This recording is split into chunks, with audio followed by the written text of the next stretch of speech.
Sophie fixait la lettre froissée dans sa main. Les mots de sa mère gravés comme une sentence, « Tu n'es plus notre fille ». C'était il y a 10 ans. Ce soir d'orage où elle avait avoué son amour pour Élise. Et où le monde s'était effondré. Aujourd'hui, de retour à Paris, elle se tenait devant la demeure familiale des Beaumont. Le cœur battant d'une rage contenue, prête à déchaîner la tempête qu'ils avaient semée. La porte s'ouvrit sur son frère aîné, Antoine, dont le visage blêmit en la reconnaissant. « Sophie, c'est impossible. Tu es partie. » Sa voix tremblait. Un mélange de surprise et de culpabilité. Elle entra sans un mot, traversant le hall marbré où les portraits ancestraux semblaient la juger. La maison n'avait pas changé, meubles antiques, tapis persans, une odeur de cire et de vieux secrets. Mais elle avait changé. Plus de jeune fille timide, une femme forgée par l'exil. Les nuits solitaires et les batailles intérieures.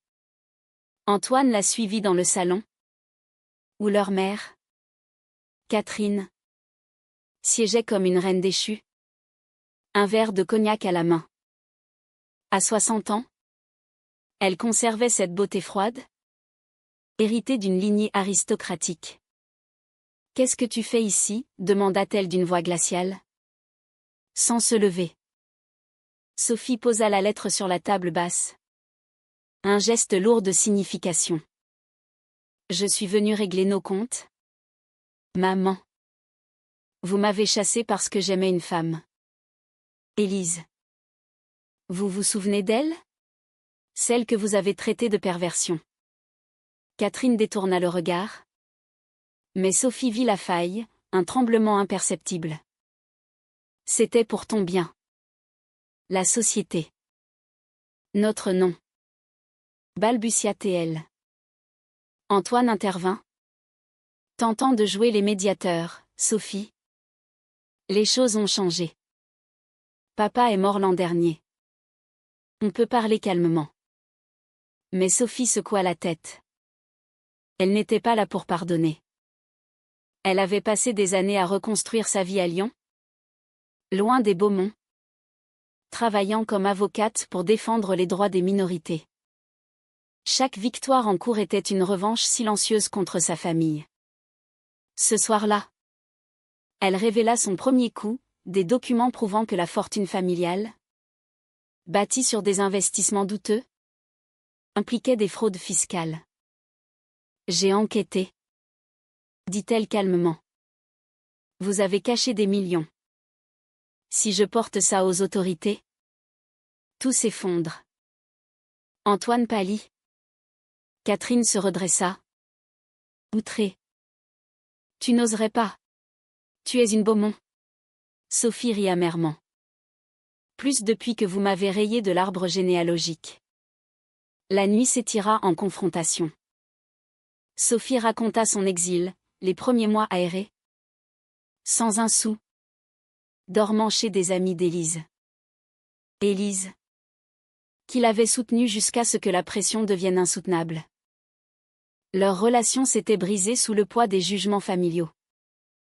Vous avez non seulement détruit ma vie, mais la sienne aussi, accusa Sophie. Catherine répliqua, c'était contre nature. L'Église. La tradition. Mais Sophie vit dans ses yeux un doute naissant. Une fissure dans l'armure de certitude. Antoine, marié et père de 2 enfants, avoua sa part de responsabilité. J'aurais dû te défendre. Mais j'avais peur de perdre l'héritage. Sophie le fixa, sentant la trahison comme une lame. Elle avait idolâtré son frère, ce protecteur d'enfance qu'il avait abandonné. Peur, répéta-t-elle. Et moi? Alors? J'ai perdu tout, famille, amour, identité. Les mots pesaient, chargés d'années de solitude. Le lendemain, Sophie rencontra sa sœur cadette, Isabelle, qui vivait encore sous le toit familial. Isabelle, autrefois complice, l'accueillit avec des larmes. Je t'ai cherché, Sophie. Mais maman m'interdisait. Elles s'assirent dans le jardin, sous les tilleuls centenaires. Isabelle confia ses propres doutes, un mariage arrangé qui l'arrangeait. Une vie étouffante. Tu es courageuse d'être revenue? Murmura-t-elle. Sophie sentit un lien se reformer. Fragile mais réel. Pourtant, elle ne pouvait oublier, Isabelle avait assisté à son expulsion sans un mot. Au fil des heures, Sophie déploya son plan. Elle avait contacté un journaliste, prêt à publier l'histoire des Beaumont, une famille respectable cachant des secrets sombres, dont l'homophobie viscérale. Ce n'est pas de la vengeance, expliqua-t-elle à Antoine. C'est de la justice. Vous m'avez forcé à me cacher, maintenant, c'est votre tour. Antoine plaida, pense aux enfants, à la réputation. Mais Sophie répliqua, j'ai pensé à moi. Pour une fois. Catherine, affaiblie par la maladie depuis la mort du père, céda la première. Que attends-tu de nous? Sophie demanda une reconnaissance publique, une lettre ouverte avouant leur erreur, soutenant les droits LGBT. Et l'argent? Ajouta-t-elle. Une part de l'héritage pour des associations. La négociation fut âpre, révélant les faiblesses de chacun. Antoine avoua son propre mariage en crise. Isabelle sa dépression cachée. Sophie luttait intérieurement. Était-ce vraiment justice? Ou pure rancune? Les nuits à Lyon, hantées par des cauchemars de rejet, l'avaient endurcie. Élise avait refait sa vie.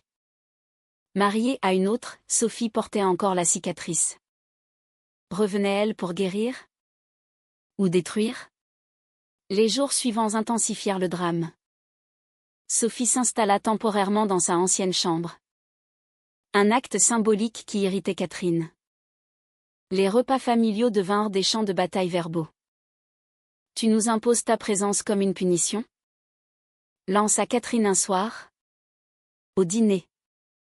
Sophie répondit posément, c'est ce que vous m'avez fait pendant 20 ans, m'imposer vos normes. Antoine, en tant qu'héritier principal, gérait l'entreprise familiale. Une maison d'édition conservatrice. Sophie révéla avoir des preuves de discrimination, des employés licenciés pour leur orientation. Tu as perpétué le cycle? L'accusa-t-elle. Antoine défendit, c'était pour l'image de l'entreprise. Les clients catholiques. Mais ces mots sonnaient creux. Et il baissa les yeux, rongé par la honte. Isabelle, quant à elle, se rapprocha de Sophie. Elles passèrent des après-midi à marcher le long de la Seine, partageant des confidences. Isabelle avoua son attirance refoulée pour une amie d'université. J'ai épousé Paul pour plaire à maman. Maintenant, je suis piégée. Sophie sentit une empathie profonde, mais aussi une colère. Pourquoi Isabelle n'avait-elle pas lutté comme elle? La peur n'excuse pas tout, dit-elle doucement. Un soir, une confrontation majeure éclata. Catherine, furieuse, fouilla les affaires de Sophie et trouva des lettres d'Élise. Toujours cette femme, cria-t-elle. Sophie arracha les papiers. Élise m'a aimé quand vous m'avez haï. Les larmes coulèrent. Et pour la première fois, Catherine craqua. Elle raconta son propre passé, un amour interdit dans sa jeunesse. Étouffé par la famille. J'ai voulu te protéger de cette souffrance. Sophie fut ébranlée. Était-ce de la protection? Ou de la projection? Antoine intervint. Révélant un secret, il avait aidé Sophie financièrement. Anonymement. Via un compte. Je ne pouvais pas te laisser sans rien. Sophie fut touchée, mais blessée. Pourquoi en secret? Peur de maman? Il hocha la tête, avouant sa lâcheté. Ce moment de vulnérabilité fissura les barrières. Mais Sophie tenait bon à son plan. Elle contacta Élise, qui vivait maintenant à Marseille. Par téléphone, elles se parlèrent pour la première fois en années. Je suis heureuse, Sophie. Mais je t'ai jamais oubliée. Élise encouragea, ne les laisse pas te briser à nouveau. Cette conversation raviva des souvenirs doux amers, leur promenade à Montmartre. Les baisers volés. La joie pure avant le chaos. De retour à la maison, Sophie affronta la famille réunie. J'exige une réunion publique. Annoncez votre soutien aux droits LGBT lors du gala annuel. Catherine refusa net, jamais. Notre réputation. Antoine hésita. Isabelle plaida pour. La tension monta. Voix haussée. Accusation volante. Sophie sentit le poids. Était-elle en train de détruire ce qui restait de lien familial? Les nuits étaient tourmentées. Sophie revivait le jour fatidique, la dispute explosive. Les valises jetées dehors. La pluie battante. Elle avait 22 ans. Terrorisée. Aujourd'hui, à 32, elle se questionnait, la vengeance guérirait-elle la blessure? Ou la creuserait-elle? Isabelle, en confidente, partagea son dilemme, divorcer ou rester? Tu m'inspires, Sophie. Mais Sophie avertit, le prix est élevé. Solitude. Rejet. Elles parlèrent jusqu'à l'aube, tissant un lien sororal renaissant. Catherine, isolée, consulta un prêtre, cherchant absolution. Mais même lui conseilla la réconciliation. Elle affronta Sophie seule, j'ai eu tort. Mais toi aussi? En revenant comme ça. Sophie répliqua, le tort est inégal. Vous m'avez effacé. Les mots pesèrent, forçant Catherine à affronter son hypocrisie. Antoine, sous pression, commis une erreur, il tenta de détruire les documents. Sophie le surprit. La trahison la frappa comme un coup. Même maintenant? Tu choisis l'argent sur la vérité? Il s'effondra, avouant sa peur de la ruine. Sophie, déchirée, décida de poursuivre. Le gala approchait. Point culminant du plan de Sophie.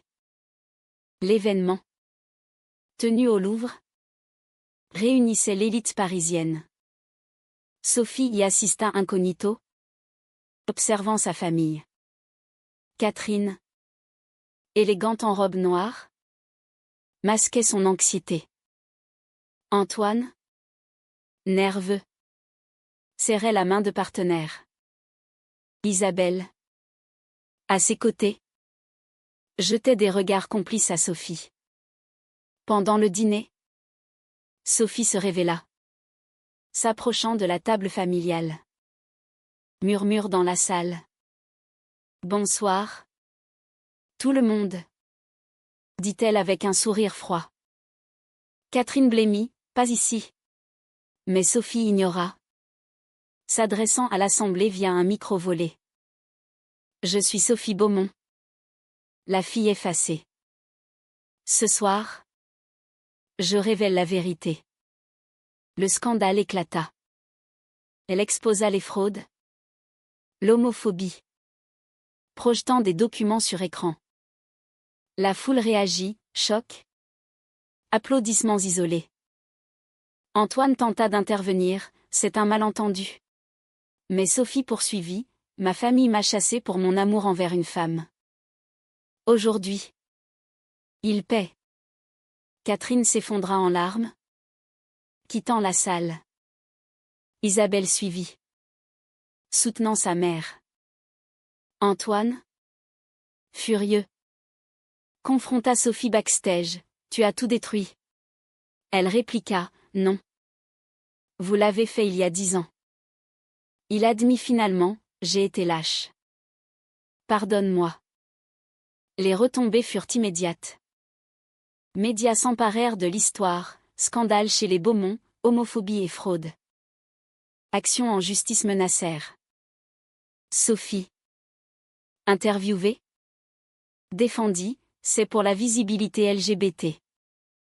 Mais intérieurement. Le doute rongeait, avait-elle allé trop loin? Élise appela. Inquiète, Sophie. Es-tu sûre? Elles se rencontrèrent à Paris. Dans un café discret. Élise. Toujours belle. Toucha sa main, tu as changé le monde. Mais à quel prix? Sophie confia ses tourments, la satisfaction mêlée à la culpabilité. Isabelle divorça. Inspirée par Sophie. Je veux vivre authentiquement, déclara-t-elle. Elles devinrent alliées, fondant une association pour jeunes LGBT rejetés. Catherine, hospitalisée pour stress, envoya une lettre, j'ai eu tort. Viens me voir. Sophie visita, trouvant une mère brisée. Pourquoi tant de haine, demanda-t-elle. Catherine avoua, peur de l'inconnu. Mon éducation. Elles parlèrent des heures, creusant les racines du mal. Un pardon timide naquit. Fragile. Antoine perdit l'entreprise, forcé à vendre. Il reprocha à Sophie, heureuse maintenant? Elle répondit, non. Mais libre. Il partit pour la province. Famille en tao. Cherchant rédemption. Sophie. Seule. Réfléchit sur les ruines. Avait-elle gagné? Ou perdu une partie d'elle-même dans la vengeance? Les mois passèrent. Marqués par des procès. Sophie témoigna. Exposant les détails. La société française débattit, était-ce justice ou vendetta? Soutien LGBT afflua. Mais critique aussi, trop extrême. Catherine. Remise. Rejoignit l'association d'Isabelle et Sophie. Je veux réparer, dit-elle. Leur relation évolua, de la méfiance à une compréhension mutuelle. Catherine raconta son amour perdu, une femme? Dans les années 60? Étouffée. J'ai projeté ma douleur sur toi. Sophie comprit, la haine était de la peur internalisée. Isabelle explora son identité. Sortant avec une femme. Merci. Sophie. Murmura-t-elle lors d'une soirée. Mais le chemin était ardu, amis perdus. Jugements sociaux. Antoine revint. Humble. J'ai tout perdu. Mais gagné en clarté. Il aida financièrement l'association. Expiant. Sophie l'accepta prudemment. Élise et Sophie se rapprochèrent. Amitié d'abord. Peut-être plus. Un jour. Confia Élise. Sophie hésita, les blessures profondes. Un événement clé, un débat télévisé. Sophie face à des conservateurs. Le rejet familial tue. Argat-elle. Opposants répliquèrent, tradition sacrée. Elle gagna des cœurs, mais paya en harcèlement en ligne. Intérieurement, Sophie luttait contre la dépression. La vengeance avait un coût, isolement émotionnel. Thérapie aida. Révélant, tu as droit au bonheur. Pas seulement à la justice. La famille se réunit pour Noël. Première fois en année. Tension palpable. Mais rires émergèrent. Catherine offrit un cadeau, l'arbre généalogique révisé. Sophie incluse. Larmes coulèrent. Pourtant, Sophie questionnait, avait-elle forcé ce changement? Ou était-il authentique? Les années consolidèrent les transformations. Sophie devint figure publique, plaidant pour les droits. Son livre, Effacé est revenu, best-seller, inspira des milliers. Catherine, active dans l'activisme, mourut paisiblement, laissant une lettre: Je t'aime, ma fille. Pardonne ma faiblesse. Sophie pleura, guérissant enfin. Isabelle épousa sa compagne. Sophie témoin. Antoine reconstruisit une vie modeste, fier de sa sœur. Élise et Sophie se remirent ensemble. Doucement. Nous méritons ça, dirent-elles. Mais Sophie se demandait, la vengeance était-elle juste? Ou une erreur morale? Et vous? Pensez-vous que Sophie a eu raison de faire payer sa famille? Ou aurait-elle dû pardonner sans confrontation?